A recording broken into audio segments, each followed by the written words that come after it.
Good morning, everybody.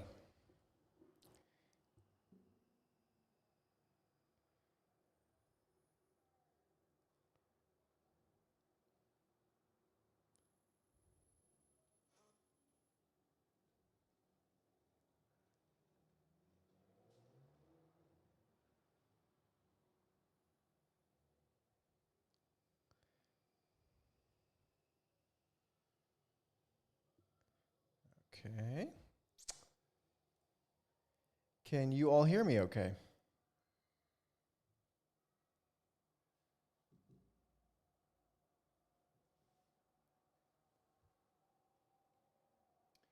Excellent. Thanks for the confirmation.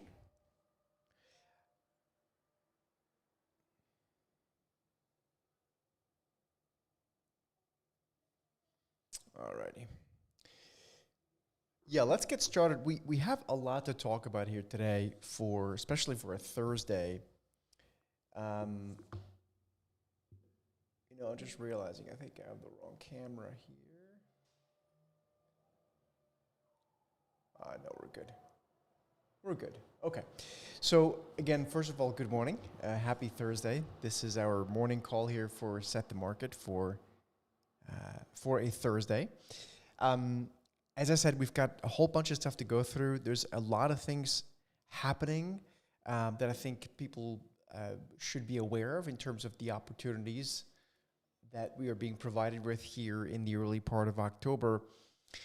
I do want to quickly remind you, if you are new here, please make sure that you subscribe to our channel. It's free. But the benefit is to you that you will be able to get all the updates in real time, meaning when we go live with analysis and so on and so forth, you will get that in real time sent to you and alerted. So do that, please. And also, please always give us a thumbs up, like, and even leave comments when you can in all our videos when you watch one. That really helps us to be able to continue to do this morning call so that the algorithms pick it up. So where to start? Well, I think, to be fair, let's continue starting today as well with the chart that we've been showing for months and months and months, and I know that still people don't care as much as they should, that hard assets continue to beat the living daylights out of tech stocks, right? And we think that is going to continue, not linearly. There will certainly be drawdowns, make no mistake about it. But again, gold miners, uranium, platinum, silver, gold, blah, blah, blah, all that stuff is beating. Hard assets are beating these stocks, and I think that's really important to understand. I'm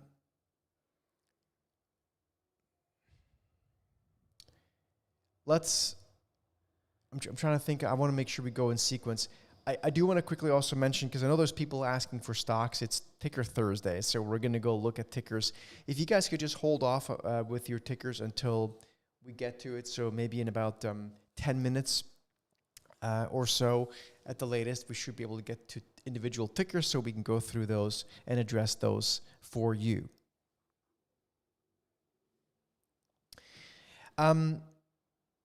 Let's start off with a couple things that, to me, are sort of top of mind, and it's not in order of any sort of significance, but I want to talk about utilities. I want to talk about healthcare, natural gas.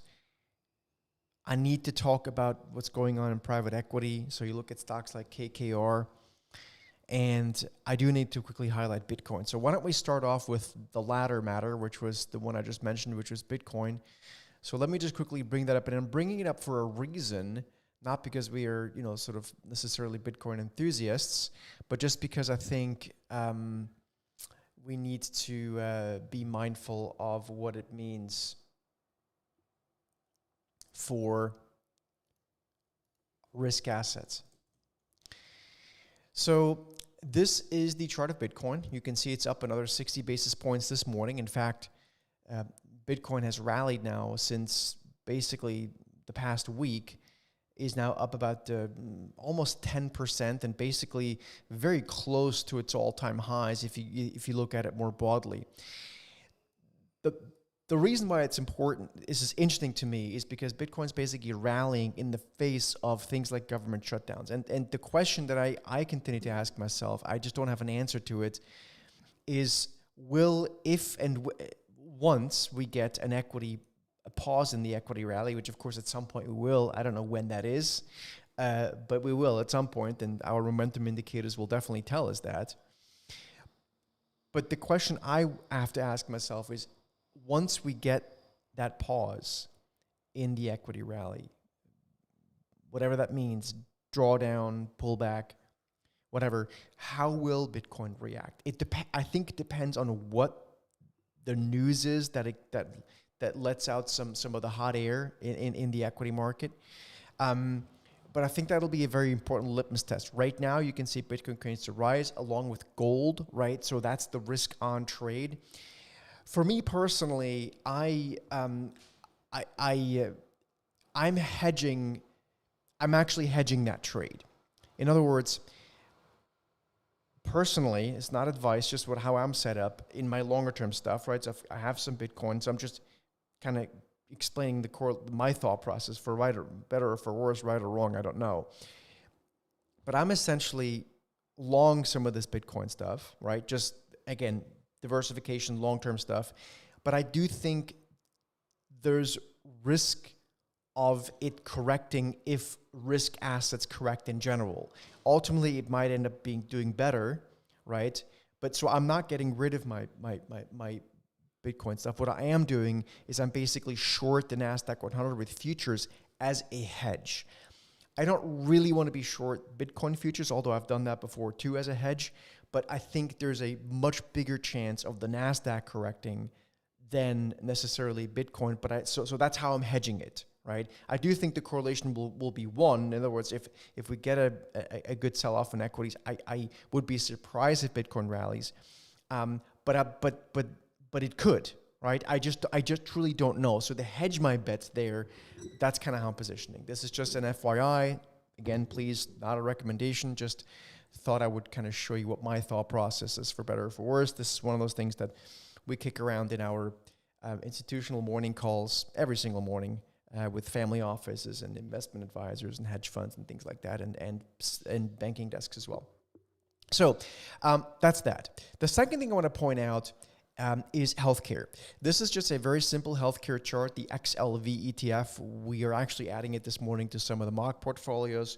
So check out your email inboxes if you're subscribing to those. This is healthcare. Now, of course, we've had some news out of the Trump administration over the past couple of days on healthcare. In fact, yesterday, the XLV ETF was up 1.75, let's call it 1.75% on the day. It's leading to what linear chartists are sort of looking to as a breakout, and that is what it is. The question, of course, is that where it's going to end? Is this breakout going to last by end of the week, which would be more important? I have no idea, but I don't want to disrespect this, because if you look at individual stocks, whether it's Pfizer, Merck, or even Amgen, which this morning is giving us a momentum buy signal. So if you're a Trender user, check out that email. So, these things are all acting real well. Even something like Lilly, which got extremely oversold a little while ago using our vertical X Pro indicator, is now moving. So I think it's just important to understand that when the herd moves, it's not necessarily what are the holdings in these ETFs. It's more the theme, right? So I'm not that interested in what the makeup of the sector is. If you have new headline news like that, it's more important to understand that the algos are going to buy the thematic of it, of the news, in this case, healthcare. So I would not want to be short healthcare here. In fact, we are respecting this breakout. I think what is still a bigger story for me, at least for now, although this is a good one too, is just what's happening in utilities. And I made a little video about this morning. Maybe you guys will see it. Essentially, what I pointed out in that video is the performance of the utility sector year to date. Typically, people that are a bit more sort of fast clickers on the screen, on the trading side, typically find utilities to be a boring sector. The reality is, if you look at this closely, if you look at the upper right-hand corner of your screen, you will find that utilities are currently up almost 19% on the year, basically just behind technology, which is the leading sector. So why are they going up so much? Well, the utility sector is very much one that's and by the way, we've talked about this now for almost a year. So this is nothing new for us. It's just now actually happening, so I can point it out and people may actually believe it now. All this AI stuff that's being talked about, if we can't have enough electricity to power all this stuff, which we don't right now, not even close to it, it's just not going to happen, right? And building out new nuclear plants or whatever we have to do, as I was at a really, it takes time. I was at a really interesting presentation yesterday about how it's actually cheaper to take renewable energy plants that have been either shut down or not completed. It's actually way cheaper to make them more efficient and bring them up to speed than build and quicker than bringing up new nuclear plants. Not my words, but I found that interesting. Maybe you found that interesting in your research as well. But the utility sector is doing really well, and it's doing really well for a reason, and that's exactly that. We need more energy. Now, if you go a little bit deeper on this, I can show you that the utility sector, so from a trend following perspective, the utility sector, I'll show you guys this on our trend following algorithm. So we use something called the market rover to follow trends, which gives us the green light to be long something from an actual trending perspective. So you can see, for example, utilities, the XLU ETF is bullish from a trending perspective, right? Became bullish in early June and now remains in the green background color. So this is all taking place. And if we now go a little bit deeper into this, you can see that even if you were to just draw some simple lines, the utility sector is acting very well technically, right? So you can draw lines like these and see that the utility sector, after breaking out of a multi-quarter base in July, then basically went sideways until basically just yesterday. So this is, I think, impressive stuff to take place. If we look at some individual names within this, one of them that we are long in our trend following mock portfolio, it's Constellation Energy. So ticker symbol CEG, and that ticker symbol is a stock that's squarely in the business of electricity supplying. So have a look at Constellation Energy if you would like. It has both a bullish trend and bullish momentum in our work here. I had a big day yesterday. It was up almost I was up 6.6% on the day yesterday. What else? Let me see. So that's an important theme. Don't think that utilities are boring. They are boring until they're not boring, and I think we're at a point now. Quickly, I want to point out, my colleague Christian just put a link into the let's see here,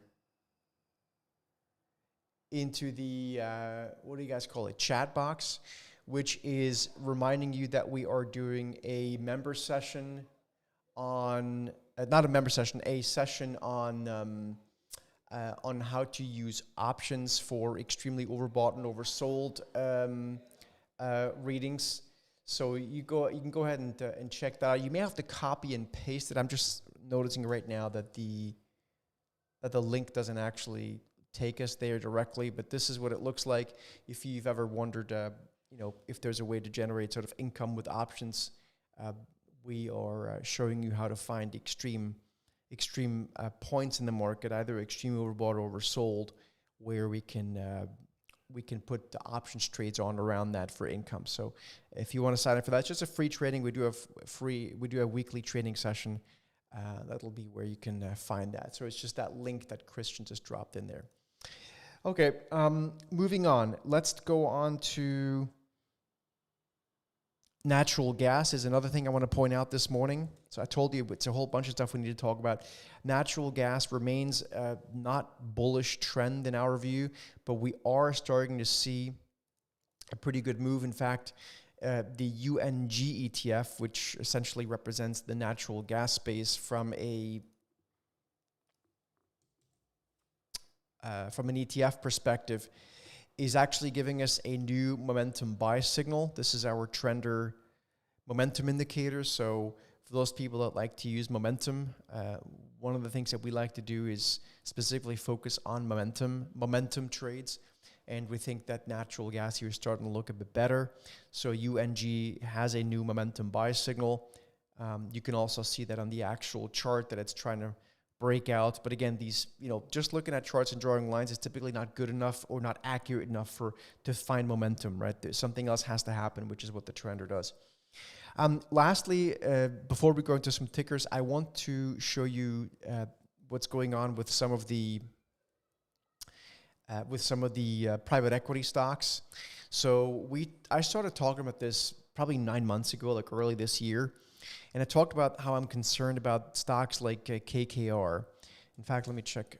Yeah, KKR and Blackstone as well. And that's because I'm concerned about the private equity market being a bit of a bubble.